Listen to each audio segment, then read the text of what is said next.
તો આ તરફ કચ્છમાં બોરવેલમાં ફસાયેલ ઇન્દિરાનું રેસ્ક્યુ ઓપરેશન કરવામાં આવી રહ્યું છે, ત્યારે વહેલી સવારથી યુવતીને બચાવવા રેસ્ક્યુ ઓપરેશન ચાલુ છે। ભુજના કંઢેરાઈ ગામે 490 ફૂટ ઊંડે યુવતી હોવાનું કેમેરામાં કેદ થયું છે। ભુજ અને ભચાઉની ફાયર વિભાગ સહિત એનડીઆરએફની ટીમ પણ બોલાવવામાં આવી છે। યુવતીના રેસ્ક્યુ ઓપરેશનમાં આર્મીની ટીમ પણ પહોંચી ગઈ છે।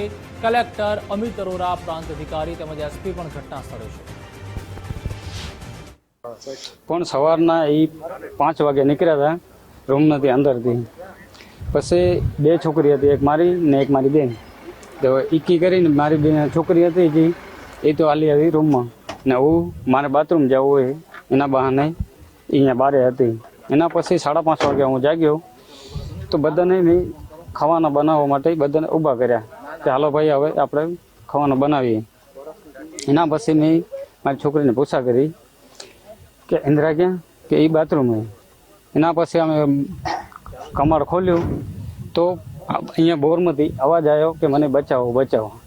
અહીંયા યુવતી જે હતી પરિવારના કહેવા પ્રમાણે બચાવનો અવાજ આવતા એ લોકો ગયા તો એમને એવું લાગે છે કે બોરવેલની અંદર યુવતી ફસાઈ ગઈ છે। અત્યારે આપણે એમને ઓક્સિજન સપોર્ટ અને કેમેરાથી આપણે એની સ્થિતિ જાણવાની કોશિશ કરી રહ્યા છીએ। બોર 500 ફૂટ ઊંડો હોય એટલે અત્યારે જહેમત કરી રહ્યા છીએ।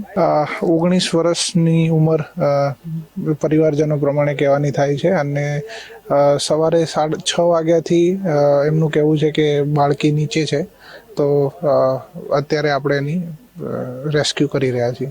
ઘટનામાં રાજસ્થાનના એક સ્ટાફ છે મજૂરી કામ માટે, તો એ લોકો એ મજૂરી કામ કરે છે। તેમાં 2 છોકરીઓ અમારા 3 રૂમ છે તેમાં એટલા રૂમમાં સૂતી હતી અને સવારના 5 વાગે પેશાબ પાણી માટે ઉઠી। પછી એક છોકરી અચાનક હવે એને શું સૂજ્યું મગજમાં, તે બોરવેલ ખોલી કરીને એમાં પડી ગઈ। અમને 5:42 ખબર પડી। તરત જ અમે અમારી રીતે પ્રાઇવેટ કેમેરા બોલાવીને જોવડાવ્યું તો 500 ફૂટે પહોંચી ગઈ હતી। પછી પોલીસ ફરિયાદ કરવા પદર ગયા તો એ લોકોનો 20 મિનિટની અંદર એટલો બધો સ્ટાફ આવી ગયો, 100-200 જણાનો। અત્યારે તો 200-250 જણા છે, 250 જણ છે। પછી મિલિટરીનો સ્ટાફ આવી ગયો, કલેક્ટર સાહેબ હાજર છે, બધો પૂરો સ્ટાફ અહીંયા અમારી વાડી હાજર છે। 15-20 તો પત્રકાર આવી ગયા અને એના માટે રેસ્ક્યુ કરી રહ્યા છે। अंदाजे 500 फीट डीप बोर के अंदर एक 18 वर्ष की युवती अभी फंसी हुई है। फायर की team, emergency response centre Gandhidham, BSF की पूरी टीम स्थल पे है, स्थानिक पुलिस प्रशासन भी स्थल पे है। सतत ऑक्सीजन अंदर दी जा रही है, साथ साथ लाइव कैमरा फीड भी हम लोग को मिल रहा है।